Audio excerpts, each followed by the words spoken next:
ఇప్పుడు ఊర్లల నుంచి పట్టణానికి జిల్లా సెంటర్లకు బొచ్చెడు మంది బతుకొస్తారు. అంతకంటే మొదలే కొందరు వచ్చి పని చూసుకొని పోతే ఇంకొందరేమో వచ్చినాక పని చూసుకొని ఎక్కుతారు. ఇక బతకబోయిన ఊర్ల దిగుడుతోనే మొదలు చేసే పని ఓ ఇల్లు కిరాయికి తీసుకుంటారు. అడ్వాన్స్ కట్టాలి కాబట్టి అప్పో సొప్పో చేసి కడతారు. ఇక తెల్లార్సంది పని చేసుడో దందా చాలు చేసుడో నడుస్తుంటది. కానీ గీళ్ళ కథ చూస్తేనైతే అయ్యో అనిపిస్తదుల్లా. బస్సు కోసం చూస్తున్నారేమో అనుకునేరు, బస్ స్టాండ్లనే బతుకుతున్నారు. ఈడనే వండుడు, ఈడనే తినుడు, ఈడనే వండుకునుడు. పోరల చదువులు కూడా కరెంటు తంబాల కిందనే. ములుగు జిల్లా బయ్యారం అయితే 9 నెలల కింద పెద్దపల్లి జిల్లా రామగుండం బతుకొచ్చిండ్రు.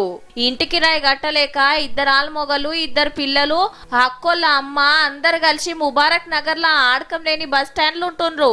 దినాం కూలికి పోతే తిన్నట్టు, లేదంటే గంతే. ఇక కూలి పోతే తిన్నట్టు, లేకుంటే ఉపాసం ఉన్నట్టు. నా బాధ మరి ఘోరంగా ఉన్నది. పిల్లగాళ్ళకు కూడా చదువుకుందానికి ఆధార్ కార్డు లేవు, నాకు రేషన్ కార్డు లేదు, ఉండడానికి నీడ కూడా లేదు నాకు.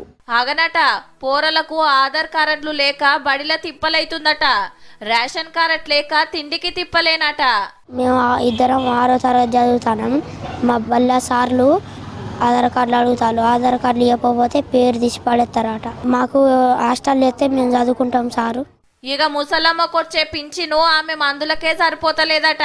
రేషన్ బియ్యం 6 కిలోలు ఇస్తే ఎంతమంది తింటామంటుంది పాపం. 2 కొడుకులు అది చనిపోయిండ్రు. ఒక బిడ్డ చిన్న బిడ్డ దగ్గర ఉంటానా, దానికి ఇల్లు లేదు, నాకు లేదు. నా పేరు రేషన్ కార్డు ఉన్నది. 6 కిలోల బియ్యం వస్తాయి. ఆ 6 కిలోల బియ్యం నేను ఎంతమందికి పెట్టాలి? బస్ స్టాండ్ పాలైన బతుకులకు జరవో తొవ్వ చూపిరి సార్లు అని ఒక తీర్ల బతిలాడుతున్నారు. జరవో నజరయ్యిండ్రి సార్లు, గోస్ అనిపియబట్టే.